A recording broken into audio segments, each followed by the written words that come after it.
long way to go. It's a long way to Tipperary, to the sweetest girl I know. Goodbye, Piccadilly. Farewell, Leicester Square. It's a long, long way to Tipperary, but my heart's right there. Christmas Day, 1914. Dear Mother. My darling Meg. My good friend Charles. My dear sister Janet. It is 2 o'clock in the morning, and most of our men are still asleep in their dugouts. Yet I cannot sleep myself as I'm writing to you of the wonderful events of Christmas Eve. In truth, what happened seems almost like a fairy tale. And if I haven't been through it myself, I would scarce believe it. Just imagine, while you and the family St. Charles before the fire there in London, I did the same. Here on the battlefield of France. As I wrote before, there has been little serious fighting of late. The first battles of the war left so many dead that both sides have held back until replacements can come from home. So we have mostly stayed in our trenches and waited. But what a terrible waiting it has been, knowing that at any moment an artillery shell might land and explode beside us in the trench, killing or maiming several men, and in daylight not daring to lift our heads above ground to feel the sniper's bullet. And the rain. It has fallen almost daily. Of course they collect rights in our trenches, where we must bail it out with pots and pans. And the rain comes mud, a good foot more deep. It's blackens and cakes everything and constantly soaks their boots. One new recruit got his feet stuck in, and his hands too when he tried to get out, just like that American story of the tar baby.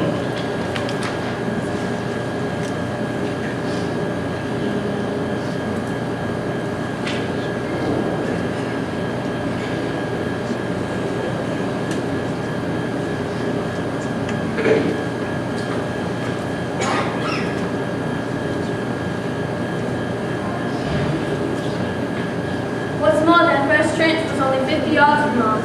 Between us lay no man's land, bordered on both sides by barbed wire. Yet they were close enough, and we sometimes heard their voices. Of course we hated them whenever they killed our friends. But other times, we joked about them and almost felt we had something in common. And now it seems they felt the same.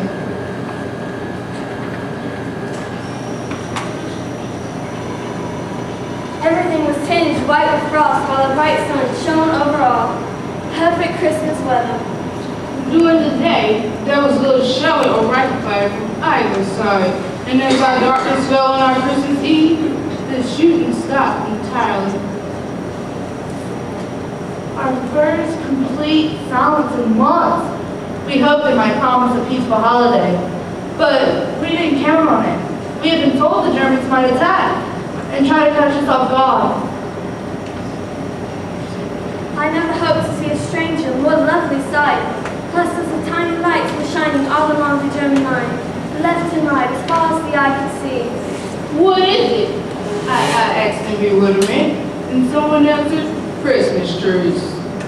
And so it was. The Germans had lit Christmas trees in front of their trenches, lit by candle or lantern like beacons of goodwill. But then we heard their voices raised in song. Silly Notch, Silly Notch.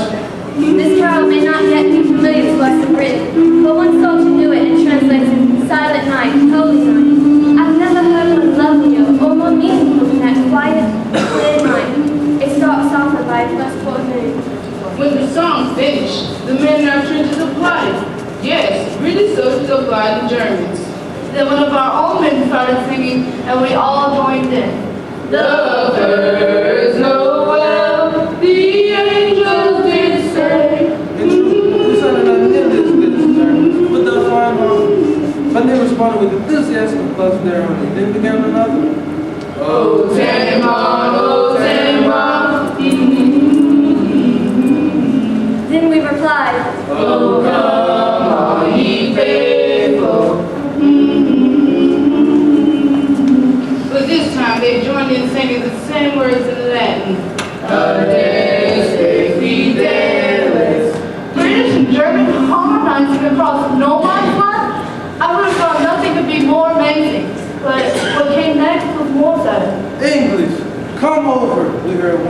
shout. You know shoot, we know shoot. Down in the trenches, we looked at each other in bewilderment. Then one of us shouted jokingly, "Hey, you come over here!" To our astonishment, we saw two figures rise from the trench, climb over the barbed wire, and advance unprotected across no man's land. One of them called, "Sit officers to talk." I saw one of our men lift his rifle to the ready, and no doubt others did the same. But our captain called out, "Hold your fire!" Then he climbed out and went to meet the Germans halfway. We heard them talking, and a few minutes later, the captain came back with a German cigar in his mouth. We've agreed there will be no shooting before midnight tomorrow, he announced. But sentries are to remain on duty, and the rest of you, stay alert. Across the way, we could make our groups of 2 or 3 men, starting out of their trenches and heading towards us. And some of us were climbing out too. And in minutes more, there we were, in no man's land. Over 100 soldiers and officers of each side, shaking hands with men we had been trying to kill just hours earlier.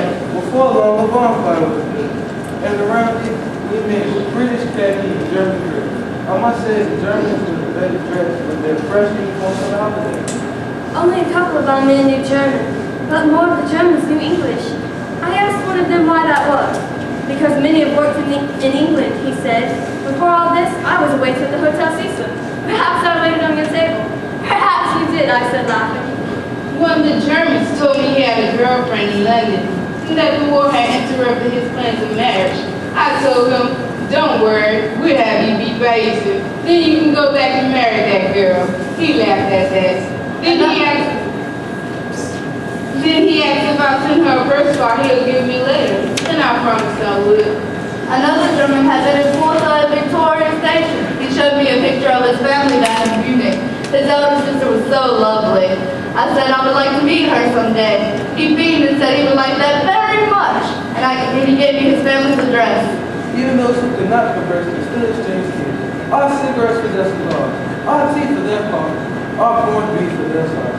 Badges and buttons from uniforms changed owners, and as one of our lads walked off with the infamous plate. I myself traded a jackknife for a leather equipment belt. A fine souvenir to show when I get home. Newspapers too changed hands, and Germans howled laughter at ours. They assured us their France was finished and Russia nearly beaten too. We told them that was nonsense, and one of them said, "Well, you believe your newspapers and we'll believe ours." Clearly they are lied to. Yet after meeting these men, I wonder how true for our own newspapers. These are not the savage barbarians we've read so much about. They are men with homes and families, hopes and fears, principles, and yes, love of country. In other words, men like ourselves. Why are we led to believe otherwise? As the group late, a few more songs were cheered around the fire, and then all joined in for I'm not lying to you, our doings. Then we parted with promises to meet again tomorrow. And even some talk of a football match. I was just starting back to the trenches when an older German clutched my arm. "My God," he said, "why cannot we all have peace and go home?" I told him gently that you must ask your emperor. He looked at me then searchingly. "Perhaps, my friend, but we also must ask our hearts." And so, dear mother, Dear wife, Dear friend, Dear sister, tell me, has there ever been such a Christmas Eve in all history? and what does it all mean? This impossible befriending of enemies. well, the fighting here, of course, means regrettably little. Decent fellows those soldiers may be, but they follow orders, and we do the same. besides, we're here to stop their army and send it home. We can never shirk that duty. Still, one cannot help imagine what would happen if the spirits shown here were caught by the nation of the world. Of course, disputes must always arise. But what if our leaves went to offer well wishes in place of warning? Songs in place of slurs. Presence in place of reprisal. But not all war end at once. Our nations say they want peace. Yet on this Christmas morning, I wonder if we want it quite enough. And so, dear mother, Yours always, Sincerely, With all my love, John, Andre. Tom.